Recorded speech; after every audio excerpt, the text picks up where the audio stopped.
आज की सबसे बड़ी खबर मिडिल ईस्ट से आ रही है, जहां हालात अब सिर्फ तनाव नहीं बल्कि खुली जंग में बदल चुके हैं। इजराइल और ईरान के बीच टकराव अब उस स्तर पर पहुंच चुका है जहां हर दिन नए हमले, नई धमकियां और नए मोर्चे खुल रहे हैं। और सबसे बड़ी बात, इस पूरी लड़ाई में अमेरिका की भूमिका भी लगातार सामने आ रही है। जी हाँ, पिछले कुछ दिनों में इजराइल ने ईरान के अंदर गहरे हमले किए। रिपोर्ट्स के मुताबिक इन हमलों में ईरान के कई बड़े चेहरे, जिनमें इंटेलिजेंस नेटवर्क से जुड़े लोग और पूर्व टॉप अधिकारी शामिल बताए जा रहे हैं। ये सिर्फ सैन्य कार्रवाई नहीं थी, बल्कि सीधा ईरान की ताकत और नेतृत्व को कमजोर करने की कोशिश थी। लेकिन कहानी का सबसे बड़ा मोड़ तब आया जब इजराइल ने ईरान की सबसे अहम आर्थिक नस पर हमला किया। जी हाँ, वो है साउथ पास गैस फील्ड। ये सिर्फ एक गैस प्रोजेक्ट नहीं, बल्कि ईरान की अर्थव्यवस्था की रीढ़ माना जाता है और दुनिया के सबसे बड़े गैस फील्ड में से एक है। इस पर हमला होते ही ईरान सिर्फ नहीं बल्कि पूरी दुनिया के एनर्जी मार्केट में हलचल मच गई है। इतना सब होने के बावजूद भी ईरान पीछे हटने को तैयार नहीं है, बल्कि उल्टा उसका रुख और ज्यादा आक्रामक हो गया है। ईरान ने साफ शब्दों में कह दिया है कि हम डरने वाले नहीं, जवाब देंगे और जोरदार जवाब देंगे। जी हाँ, यही वजह है कि पिछले 24 से 48 घंटों में ईरान ने इजराइल पर लगातार मिसाइल और ड्रोन हमले किए। खास बात यह है कि इन हमलों में क्लस्टर मिसाइल जैसे खतरनाक हथियारों का इस्तेमाल किया जा रहा है, जो एक साथ कई विस्फोट करते हैं और डिफेंस सिस्टम को चकमा देने आसान नहीं होता। सूत्रों के मुताबिक कल रात भी ईरान ने इजराइल के कई इलाकों, खासकर सैन्य ठिकानों और रणनीतिक शहरों को निशाना बनाया। कुछ हमले एयर डिफेंस ने रोक लिए, लेकिन कई जगह नुकसान और दहशत की खबरें सामने आई है।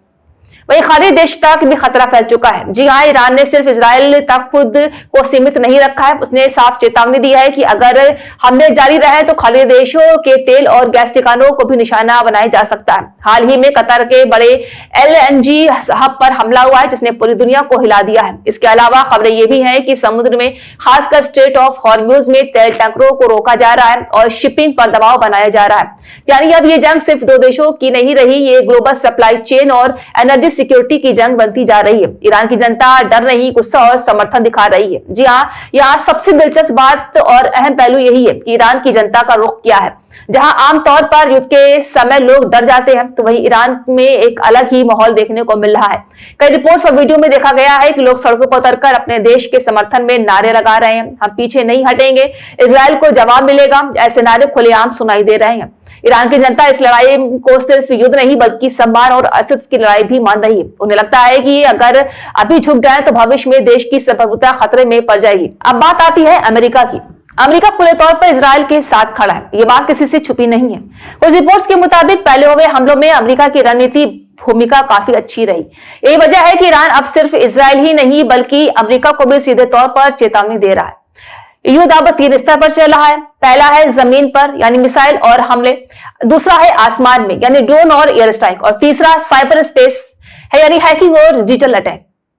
अब यहां सवाल उठता है कि क्या अमेरिका और इजराइल ईरान से डर गए हैं? तो जवाब है डर नहीं, लेकिन चिंता जरूर बढ़ गई है। ईरान बार बार हमले झेलने के बावजूद जवाब दे रहा है और उसके मिसाइल सिस्टम इजराइल की मजबूत डिफेंस को चुनौती दे रही है। यही वजह है कि अब रणनीति बदलने की बातें भी सामने आ रही है।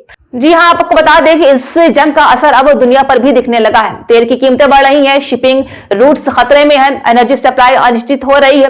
अगर हालात और बिगड़े तो इसका सीधा असर आम लोगों की जिंदगी और वैश्विक अर्थव्यवस्था पर पड़ेगा। तो कुल मिलाकर ये सिर्फ एक जंग नहीं, ये ताकत बदला रणनीति और वैश्विक राजनीति का सबसे खतरनाक खेल बन चुका है। ईरान पीछे नहीं हट रहा है क्योंकि उसके लिए इज्जत और अस्तित्व की लड़ाई है। वही अमेरिका और इजराइल हर हाल में उसे कमजोर करना चाहते हैं। अब सबसे बड़ा सवाल, क्या ये जंग और भड़केगी या बातचीत से कोई रास्ता निकलेगा? आने वाले वक्त ही इसका जवाब देगा, लेकिन फिलहाल मिडिल ईस्ट बारूद के ढेर पर बैठा हुआ है।